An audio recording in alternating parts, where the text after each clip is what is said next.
Hi, this is Clay Stevens of RI Training. Equipped with an understanding of the time focus model, you should understand the value of focusing your time and the codes for keeping track of your time. Now let's move on to using the codes in a meaningful, purposeful way.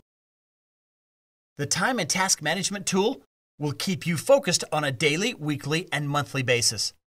This video is designed to help you take full advantage of this system, which will make you more productive, predictable, and profitable. Tracking your results ensures that you're working your plan and that your plan is working for you. It gives you the key measurements to verify whether you are actually making meaningful progress towards specific goals. Being able to see your progress in critical areas is not only encouraging, for most people, it keeps them going, working hard, and staying focused and achieving the next milestone on their way to financial wellness and their greater causes and higher purposes.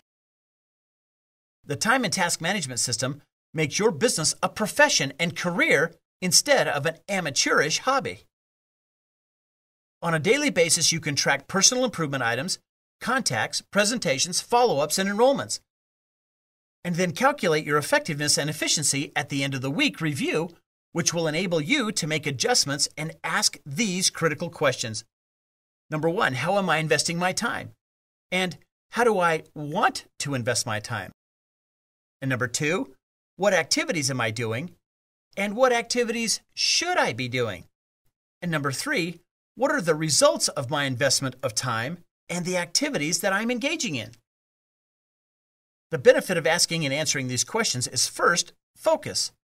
You'll be able to focus on doing productive and appropriate business building activities. Second, you'll be able to allocate resources more effectively so you don't waste time or money. Third is that it leads to you asking deeper questions such as, is there anything I can do about where I'm investing my time and money? You'll notice when you open your time task management system that each month takes up 2 pages, a left and a right-hand side, and has shorter pages in between the full-sized pages. At the top of the left side, you'll see what is called a month at a glance. This view gives you a continuous look at the entire month. In this area, you can put recurring meetings, events, and other activities that you want to be able to see no matter what day or week you're currently in. This is very helpful for glancing at activities that are in the past or in the future. At the top of the right side, you'll see the area entitled Monthly Goals and Objectives. This is where you write your personal and team monthly contacting, presentation, follow-up, and enrollment goals, including any notes that you might want to capture along with your goals or notes from meetings you attend or questions you want to ask your mentor. Those 2 sections are the high-level areas for you to ensure you always have the whole month in mind as you plan, track, and report your daily and weekly activities. Turning back to the left-hand page at the bottom section, you'll see the area to capture your daily work. The bottom half of both the left and right-hand pages are called the Daily Dashboard. The first step for the Daily Dashboard is to put the proper date of the month beside each day of the week. The second step is to write your goals or objectives for this week in the very bottom of the left-hand sheet. Then move straight across the page to the bottom of the right sheet to the area entitled TFC Weekly Goal. Using the 3-step success pattern and the time focus codes, enter how much time you plan to invest in each time category for the week. For example, if you're in the build a team phase of the 3-step success pattern and you plan to invest 20 hours in your business this week, you should put 0 in the box labeled 0.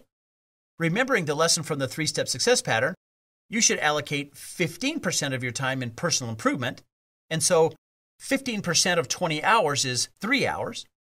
So you would write 3 in the box labeled 1. Continuing across the page, you should put 50% of your 20 hours or 10 in the box labeled 2, and 30% or 6 in the box labeled 3, and 5% or 1 in the box labeled 4. Now with our monthly and weekly goals set, we can begin looking at each day of the week.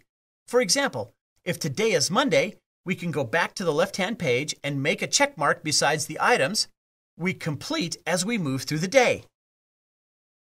For example, put a check mark in the box beside read when you complete your daily reading assignment.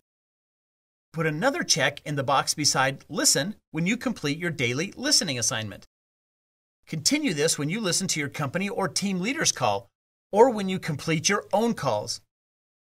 The support partner check-in item is for reporting what you've done today to keep the dream alive, or when you call team members in your downline. The next 4 items are for capturing how many contacts, presentations, follow-ups, and enrollments you have on each day of the week. Below the checklist section we just looked at is the area where you write your appointments or other activities and the time you plan to engage in them. To the left of each activity line, there is a small box for entering a time focus code for that activity type. For example, if you have an appointment with Bob at 7 o'clock to show him the business presentation, you would enter the appointment on one line, and to the left, you would put a 2, because 2 is the time focus code for recruiting. You repeat this process for each day of the week, moving from Monday on the left to Sunday on the right. When the week is complete, you can total up the numbers for the week by using the daily dashboard calculation tables at the far right-hand side of the pages. The first calculation table is for counting all of your contacts, presentations, follow-ups, and enrollments. Look at the whole week from Monday to Sunday and add all of your contacts for the week and enter that number in the contacts box. Repeat this process for follow-ups and enrollments. Now that you have the totals, you can begin completing one of the most important calculations in the business, your conversion ratios. First, take your total contacts made and divide it by the total number of presentations made. For example, if you contacted 10 prospects and did 6 presentations, your conversion ratio of contacts to presentations was 60%. 6 divided by 10 equals 0.6 or 60%. Repeat this process for your presentations to follow-ups conversion ratio by dividing your presentations by the total number of follow-ups you had. For example, if you did 6 presentations and 3 people let you do a follow-up with them, your conversion ratio is 50%. 3 divided by 6 equals 0.5 or 50%. Complete this by following the same process for your follow-up to enrollment conversion ratio. For example, if you did 3 follow-ups and 2 people enrolled, then you would have a 67% conversion ratio of follow-ups to enrollments. Remember, 2 divided by 3 equals 0.67 or 67%. The last weekly calculation you need to make is your time and task effectiveness. This is done by adding the total number of hours you invested in the business this week and putting that number just to the right of the word total at the top of the time and task calculation table. The formula you use for calculating your time focus effectiveness is the total hours you invested in each time focus category divided by the total number of hours you invested in the business this week. For example, if you invested 10 hours of work this week and then added up all of the time that you invested in recruiting this week and found that you were engaged in recruiting activities, time focus code 2, for 5 hours this week, that you would have invested 50% of your time recruiting. Remember that 5 divided by 10 is 0.5 or 50%. Put that number in the appropriate box under the percent label. When you have completed this calculation for each of the 5 time focus codes, transfer these numbers from this section to your associate tracker and report them to your upline accountability partner so that you both can refer to them in your next mentoring session.